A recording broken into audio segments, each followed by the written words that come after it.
Ezihamba phambili indaba namuhla undunankulu ukhathazekile ngemibhikisho. Akasekho Emhlabeni u-FW Klerk kanti lingase lithele ithelo olwezimeya. Lezi ndaba ze-1KZNTV ifundele uphilano kaCebekhulu kaMzimba umntwana uyakhuleka kunina besilo sanibonani. Undunankulu KwaZulu-Natal uSihle Zekalalo usezwakalisa ukukhathazeka ngemibhikisho yomphakathi okhalaza ngemiphumela yokhetho ugcina usuphazamisa abafundi ekutheni bangafiki esikoleni ngesikhathi njengoba kuqhubeka ukubhalwa kwevivinyo zikamatikuletsheni. uZekalalo usho kanjena kade ehambele esikoleni samabanga aphezulu uMlazi Commercial eThekwini ngenhloso yokuzobheka ukuqhubeka kokubhalwa kwevivinyo zikamatikuletsheni. Lesi ngesinye sezikole ezenza kahle kwimphumela kamatikuletsheni njalo ngonyaka njengoba unyaka odlule sakwazi ukuthola u84% kanti kulonyaka uthishanhloko uthi basimisele ngokuthola ongaphezulu. Kulonyaka abalenganiswa ku203 abafundi ababhala izivinyo zakamatikuletsheni. Ekhuluma kade ehambele eMlazi Commercial High School undunankulu wesifundazwe uSihle Zekalala ugxeke imibhikisho yomphakathi athi phazamisa ukubhalwa kwabafundi. Siyagcizelela emphakathini ukuthi uma imphakathi nezinkinga nezikhalazo ayingabe isikhiphela ukudinwa kwabo kwabanye abantu. Kusiphatha kabi ukuthi uma abantu bekhalaza ngezinto ezithize noma ngokukhethwa kwamakhansela mase bebona ukuthi abavale izikole baphazamise ukubhalwa. Lokhu kuphazamisa ukubhala ama-examination kusho ukuphazamisa ikusasa labantwana. Ngothishanhloko kulesi sikole uNkanyiso Dlamini uthi nakuba bezibekele ukuthola okungaphezulu ka84% kulonyaka kodwa zibe khona izinselelo ngesikhathi labafundi besenza ibanga le-11 okwalahleka khona isikhathi eside ngenxa yegciwane iCovid-19 kodwa uthi banethemba lokuthi bazokuthola abazibekele khona. Our target kulonyaka bekuthi sikwazi ukuthi sithi uqhubekela ngaphezulu kwaloko kodwa ngobunzima bokuthi umsebenzi waka grade 11 osalile ngo2020 kubona babafunda kancane kube umsebenzi ka2021 ka matric sithola ukuthi abantwana badonsa kanzima akulula. Ngaphezulu kwaloko kodwa ke ngezinsiza esibisizithola eminyangweni wezemfundo nothisha bebezimisele kakhulu bezinika isikhathi eseqile sokubasiza abantwana. Sinethemba elikhulu ukuthi singayimaintaina osibambe leyo percent noma sithi nje xaxa kancane. Omunye wabafundi uNoluthando uMahlasela uthi yize kusahamba kahle ukubhala kodwa ukucima kagesi ikona okubaphazamisayo. Abanye ngithi bakhona ukuthi bafunde entambama so if sesizama ukuthi sifunde entambama akukhona ukuthi kufundeke kahle ngoba ugesi usuke sewucishile. So lokho kulidela ukuthi ezinye izinto sesingasokhona ukuthi sizifunde kahle ngoba ngeke sikwazi ukuthi sivuke izinto sezibambe ekseni. Ukubhala kulindeleke kuphathulwa ngomhla ka19 kuyona lenyanga. Ngode bakhosibisi wezindaba ze1KZNTV ngibika ngisemlazi. Udlulile namuhla Emhlabeni eseneminyaka engama-85 85 lo wabekade ngumengameli wokugcina ngaphansi kombuso wobandlululo FW Klerk. Ngokusho kwesitatimende sabe FW Klerk Foundation udluleke Emhlabeni emva kwesikhathi eside ephethwe isifo somdlavuza wamaphaphu. Klerk waba ngumengameli wezwe kusukela ngonyaka ka1989 kwaze kwaba unyaka u1994 kanti ke wathuswa kakhulu ngokumemezela ukuhoxisa ukuvala umlomo kweinhlangano ezayilwisana nobandlululo kanjalo nokukhulula ejele wabe ngumengameli wezwe uDokotela uNelson Rolihlahla Mandela. Isikhulu esiphezulu kuyithimba labameli Zikalala Attorneys esiphinde sibe nolwazi olunzulu ngokusebenza kohulumeni basekhaya uMpumelelo Zikalala uthi uhlelo lwe-ANC lokwenza inhlolo khona kulabo abazoba izimeya komasipala behlukene kuleli unethemba lokuthi luzothela ithele ezinhle. uKhuzeni usho kanjena engxoxweni ekhethekile neziko lezindaba njengoba kulindele ukuthi maduzane nje kuqalisa uhlelo lwenhlolo khona kubantu abaphakanyisela ukuthi babe izimeya ezomela iqembu likaKhongolose komasipala. Njengoba selidlulile ukhetho lohulumeni basekhaya sekubhekwe ohlelweni lwabazogcotshelwa izikhundla komasipala nakumaward inhlangano ebusayo kulindeleke ukuthi maduze isengatho uhlelo lokwenza inhlolo khono kulabo abaphakanyiselwe ukuba omeya komasipala. Kulolu hlelo nokuthola uzokwenziwa ngasese kuthi umasipala uwodwa uhambise uhlu lwamagama abantu amathathu okuyibona abazohlolwa bese kuqokwa oyedwa ozoba ngumeya. Umpumelelo zikalala ongusolwazi ngokusebenza kohulumeni wasekhaya aphinde abe isikhulu kwizikalala attorneys uthi unethemba lokuthi lolu hlelo luzosebenzela ukhongolose ikakhulukazi ukusebenza ngokulandela imithetho. Asikhumbule ukuthi local government ila khona uhulumeni nabantu behlangana khona on the ground. So i-interface phakathi kwe-community nohulumeni la khona fanele kutestwe khona ngempela ukuthi ubuhlakani balo political party nama-policies abo kuyasebenza yini na. Now uma uzothatha umuntu ozongazi ukuthi kumele agadeni umsebenzi kumele wenziwe kanjani, i-administration okwa-municipal managers bonke nama-managers akhona esingasho sithi asuke efundile agogoda uzoba lula ukuthi avele adlulise nje enze engathi umsebenzi uyenziwe kanti on the ground umsebenzi awukho. So you need someone ozoba accountable to an extent esekutheni a-check ukuthi lokho kwenziwayo ngabe kuhambisana nomthetho. Uzikalala uthi umuntu okumele aphathe umasipala kumele kube ukuthi uyiqonda kahle imithetho emithathu elawula ukusebenza kohulumeni wasekhaya ukuze intuthuko nokusebenza kwezimali kungeke kube negebe eligcina lenza umasipala uthola umbiko wokuthi usebenzise imali budlabha. Mozo uthatha umuntu umenza umeya ekakhulukazi la khona soba namanga executive mayors noma kuzoba khona ama-decisions ekumele bawathathe bengawazi le mthetho esikhuluma ngayo, bengazi ukuthi ukusebenza kahulumeni kuthini, bengazi ukuthi makuthiwa sikhuluma nge-IDP suke sikhuluma ngani, bengazi ukuthi masikhuluma nge-ESCO noma sikhuluma nge-MPEC, Municipal Accounts Committee, sikhuluma ngani. It means ukuthi uthatha umuntu engekazi akunikeze noma engekazi akwazi ukudlala le role ye-oversight. Now ukuzokhombisa ukuthi u-serious support service delivery, qiniseka ukuthi ufaka umuntu ozokwazi ukuyo-check ukuthi ngabe benza ngendlela okuyiyona yini ama-officials. Kuzokhumleka ukuthi iphambilini umuntu obengusihlalo wesifunda kwe-ANC ubeba ngumeya waleyo ndawo okuthe kulonyaka kwashintsha izinto. Uzikalala uthi kwenda kanje kakhongolose kungenzeka ukuthi ubonile ukuthi ngaphambilini kwawusebenzela ngokubeka esikhundleni umuntu obengenaso isikhundla ngokwepolitiki ubesenza umzekelo ngokwenzeka eThekwini phambilini kukhishwa uZandile Khumede oyengumeya waseThekwini aphinde abe ngusihlalo ihlandla lakhe lagcina liqedelwa umxolisi Khawunda olwalanda kwisikhundla sokuba ngqongqoshe wezokuthutha kwaZulu-Natal. Ukuqala kwayo la kwaqala kwabreak khona from the norm. So khumbula umama uMonkonyana lapha eGauteng wayengeyona u-chairperson we-province noma usihlalo we-province yaseGauteng and yet wayewu-premier wakhona. So ngiyacabanga ukuthi ANC after that iyabona ukuthi engathi kuyenzeka. In the recent elections akade siphuma kuwona umuntu ekade u-regional chair waseThekwini izenomegcine esephumile sekuthena bomeya kodwa umuntu owangena wazophatha leso sikhundla sokuba umeya ubaba uMbimbi ubengenayo even iposition kwi-RTT yaseThekwini. So ukukhombisa kona ukuthi kuyenzeka ukuthi lama-2 centers of powers okukhulunywa ngawo enzeke kahle and then bakwazi abantu basebenza. Ayasiza futhi by the way because when it comes to accountability unomuntu ozohlala ngala kwi-region implement anakindaba zenhlangano ukuthi isebenza kahle yini azobamba accountable lo muntu owumeya ukuze izinto zakhe zenzeke ngohlelo yena usukwesebenzisa ama-expertise akhe umuntu esingasho sithi unawo ama-qualifications athanda ukuba mancanenyana when it comes to making sure ukuthi omasipala basebenza ngendlela. Ngodaba Sibisi wezindaba ze-1KZN TV ngibika ngiseThekwini. Umphakathi waseFrance eMgungundlovu maphakathi nakaMthaniya ukhala ngenkampani eMaritzburg Sandblasting ngokuthi ikhiqiza uthulo lwenza kube nzima ukuphefumula luphinde lungene nasendlini zawo. Lo mphakathi usekuneminyaka eminingi ukhalaza ngale nkampani evuselela insimbi endala igaye kabusha zibe zintsha kepha kumnikazi ke wayo avesane abashaye indiva.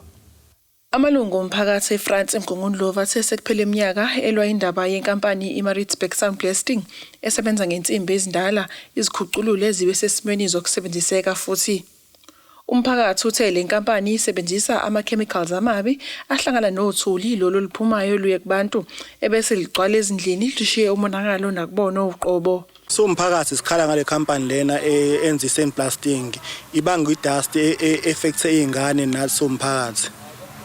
Yeah. If le dust inhaler ilimaza amaphapho ngaphakathi yenza yonke into nasendlini yangcolisa yenza yonke into emphakathini. Sese sakhuluma nekhansela but la delay ukusiza omunye osiphethe la emphakathini omunye uke wazama ke court then iqala phela kanjalo ekhosa zangisawini ukumqosha nomlungu. Ikhampani yokuqala isebenza la Monday to Friday. Njalo emini basebenza indaba zensimbi. Kufika ama truck la ezoblastwa, kufika insimbi ezoblastwa. I-dust ifika kuthina sihlele endlini, sihle emagcekeni emakhaya. Even iyangena even ngaphakathi endlini ingcolise. Nathi mesiphefumula siphefumula yona during the week. Okungiyena omelele lomphakathi uthe umnikazi wale nkampani wayeshaya indiva imiyalelo yenkantolo. Ngifike ngo2007 sa complaina ngayo kushona abantu njengoba ade ngizama ukuthatha nje inhlabathi bekithi ngifuna ukukhombisa ukuthi ihlangene namatshe. So lento uma uyiphefumula especially ngoba sinezingane igcina sikhoza like TB uma uye esibhedlela kuthi umuntu ubulawe TB kanti ubulawe ikhoze eqhamukana.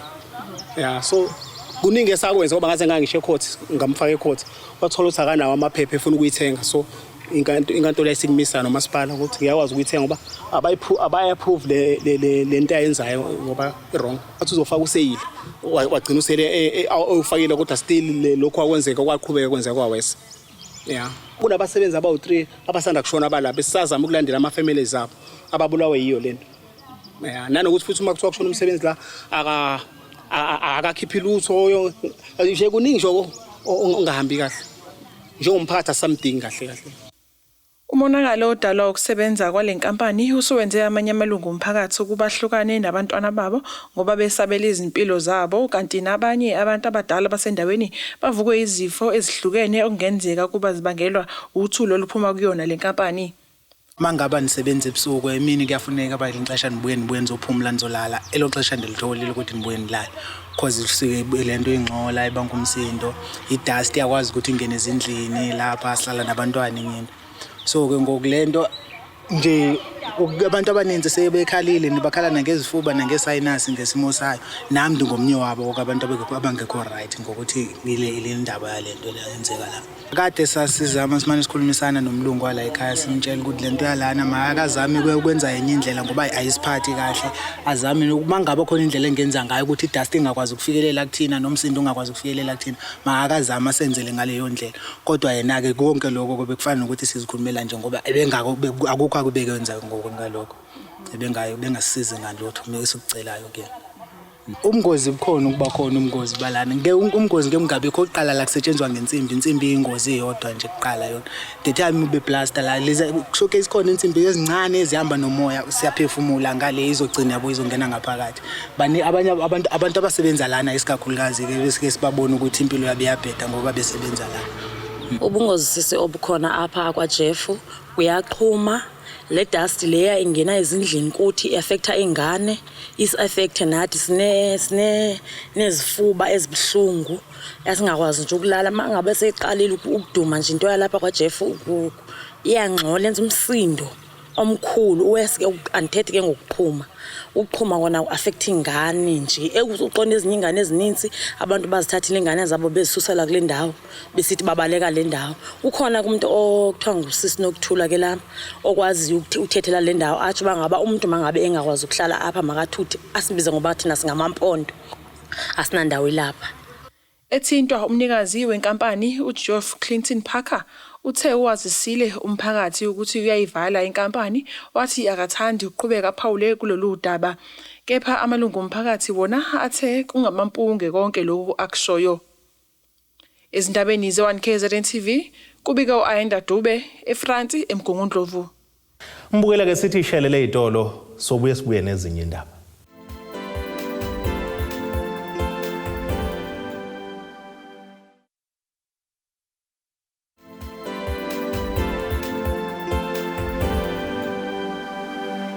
Siphinde sikubingelele futhi mbukele sibonge ngokusiboleka indlebe namehlo.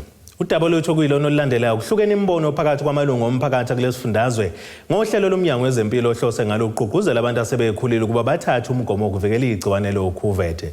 Lokhu kuza ngemuva kuba ke lo mnyango ukhipha isikhangiso sokuthi uzonikeza i-voucher esihamba semali sekhulu lamarandi njengendlela yokugqugquzela laba asebekhulile ukuba bagome kwazise bayaqoza kakhulu. Amalungu omphakathi akulesi sifundazwe athi ke yize engamelene nombono womnyango wezempilo wokusebenzisa ama-voucher uzamunca abantu asebekhulile ukuba bathathe umjovo wokuvikela igciwane i-corona bafuna ke lo mnyango uphendula uqhamuke nohlelo oluqondene ngqona labo asebegomile. Ngizwa kuthiwa khona abantu esebe-vaccinatile sebethola i-voucher 100 rand kuthiwa ningathi thina ezivaccinatile ode singathole lutho. So isiphatha kabuhlungu leyo nto leyo ukuthi abanjani sebegqugquzelwa ngama-voucher kodwa thina sakwazi ukuthi sinxenxe sihamba sayolokhuza sayo-vaccinate ode sithola ngalutho.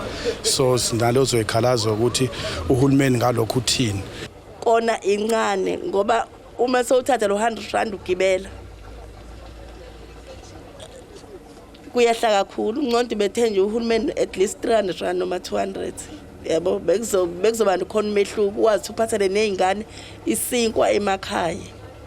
Lokhu kuze ngemumva kokuba lo mnyango ukhipha isikhangiso nalapho ke unxenxa isigaba sabantu abaneminyaka engama-60 kuyaphezulu ukuba bajove njengoba ke izibalo zasebejovile zingagculisi neze. Ungqongqoshe womnyango wezempilo esifundazweni uNomagugu Simelane uveza ukuthi kazikho izikhalazo asebezitholile ngalolu hlelo, kepha-ke bayaqonda ukuthi umphakathi unelungelo lokuzwakalisa izikhalazo zawo. Ngakho-ke uzodlulisela kungqongqoshe walo mnyango ezingeni likazwelonke lolu daba ngenhloso-ke ukuqhamuka nokungcono.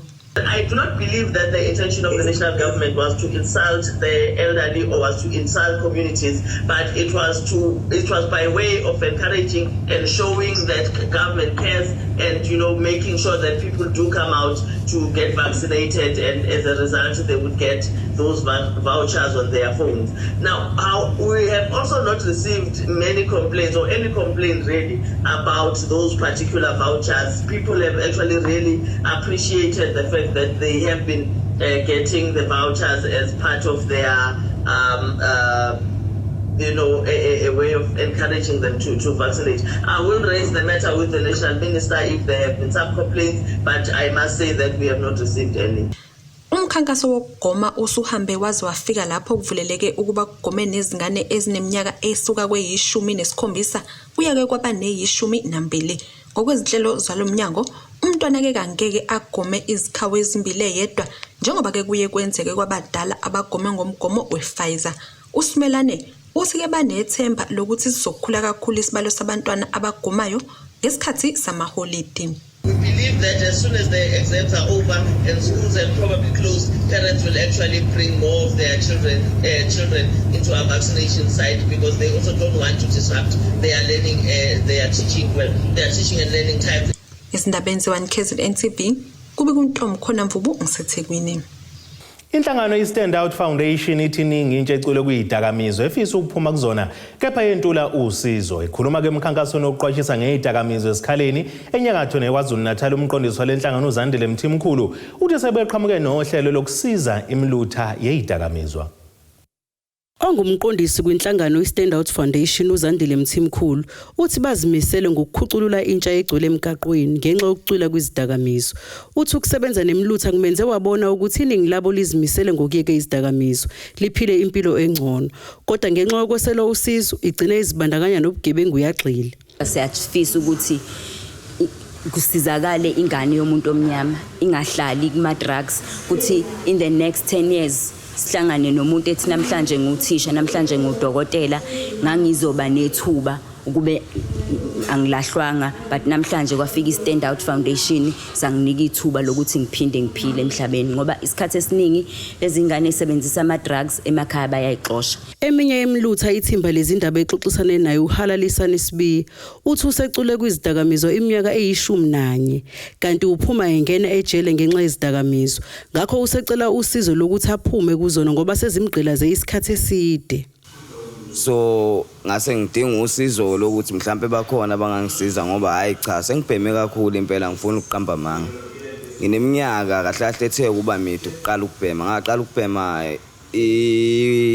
ngasho ukuthi amaphilisi into kanjalo lezi lama drugs abheke eceleni kakhulu. Ngaqala ngo-2012 ukuqala ukubhema.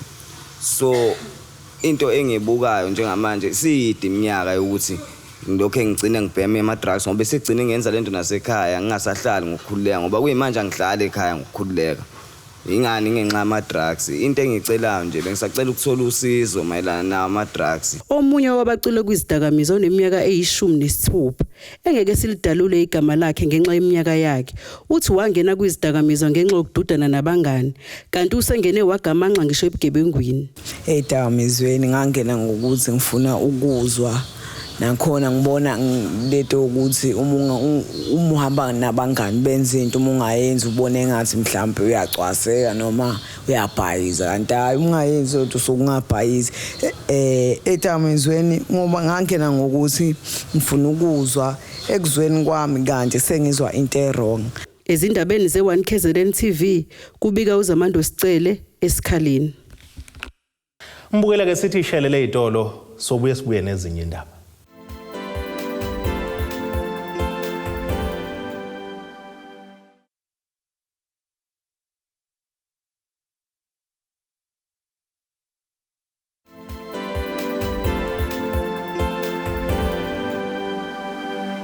Ake sibheke engosini yezomnotho.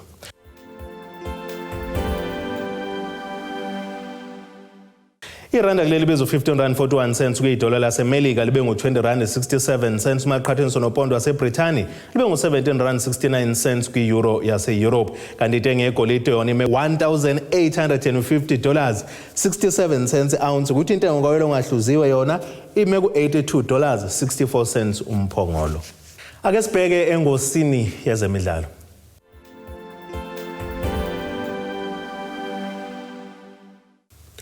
Kuhlelo kwisiphihli sedili likaMkhipheni lokubungaza ababeyingxenye yeqembu lesizwe iBafana Bafana elanqoba indebe ye-Africa Cup of Nations ngonyaka u1996 njengoba ke kugujwa iminyaka engama-25 ukwenzeka le nqopha mlando.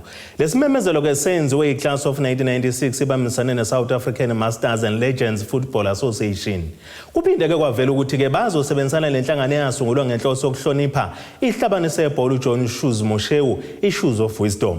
Kuhloswa ukuthi ke ngalomcimbi kuqoqwe inkece okanye ke imali ezonikelelwa ke inhlanganweni ezisiza umphakathi. Izinsuku ke zale mcimbi zisazomenyezelwa. Ake sibheke naso isimo sezulu esingalendeleka osukwini lakusasa.